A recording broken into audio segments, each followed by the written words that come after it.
give them credit. They didn't stop, being down 3-0. They kept coming. They had a lot of chances, and so did we. Jack made some unreal saves in the third period, some 2-on-1s. Both goalies were unbelievable, and ultimately Forsey was, he's the difference tonight. You add to that his performance from start to finish? It was incredible. He works every day. He's in shape. So when you train that hard, when you got humidity and it's hot and the fans like that, third period you don't fatigue, and he just looked confident tonight. The goals they got are grade A. We give one up through the seam to a guy that shoots it as good as anyone in the league. So, certainly our discipline has to be significantly better playing against them.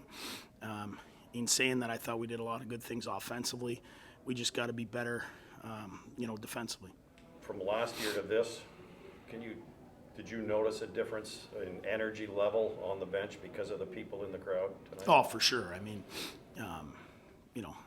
With no fans, I'm not saying it wasn't intense, but you can just feel it, and that's real hockey. And fans are yelling and screaming, and now you got to make a play, and that's all part of youth.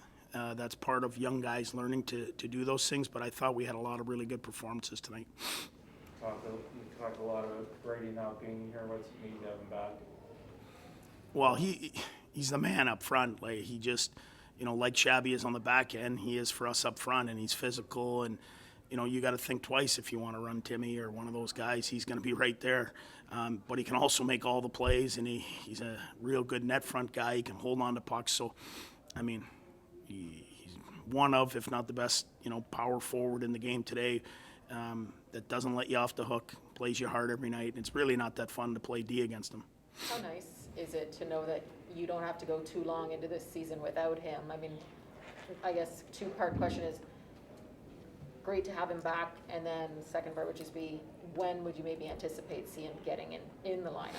Well, we got to be careful. He had no training camp, and he's been out a long time, but it is tough. You're sitting there with one of your best players available to you, and it's just conditioning or timing. So the earliest would be Sunday against Dallas, and probably the latest will be the next game against San Jose. And then just the fact that now you don't have to sort of look towards the future without him and trying to figure things out. Well, yeah, certainly if you look at our lineup, we need goals. And he's a guy that can score into that upper, 30 and upper range, I think.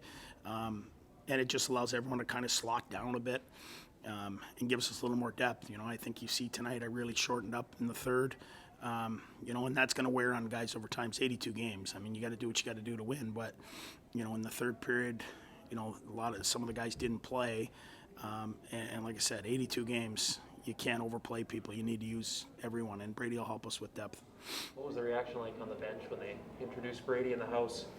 Or was there much of it? Well, obviously it's exciting. It's like you welcome your big brother home. He takes care of the boys in there, and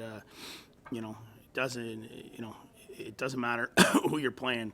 If you're playing for the other team, he's out there. He continues to get bigger, stronger. He never takes a night off. So it's going to help our group, and he can make plays, and he's calm.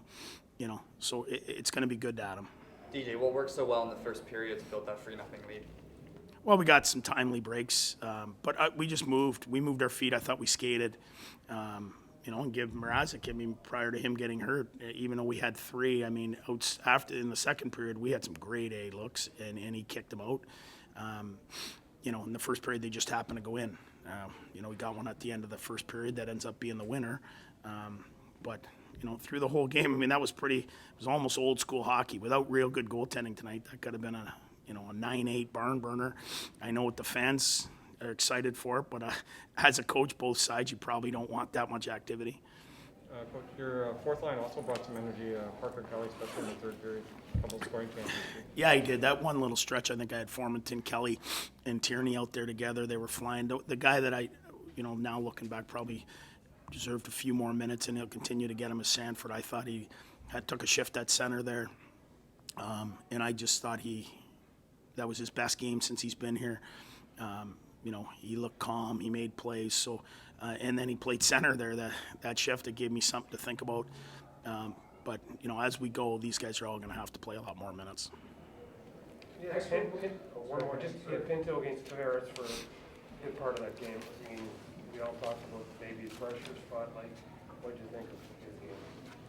Pretty calm. I didn't see any panic in his game. I mean, that when you put Marner, Tavares, and Nylander out there with Riley and Brody running around, that's as good a five as you're going to have on offense. And he was calm, didn't give up a ton of grade A's. Had his own looks himself. So I mean, he's going to be a real hockey player.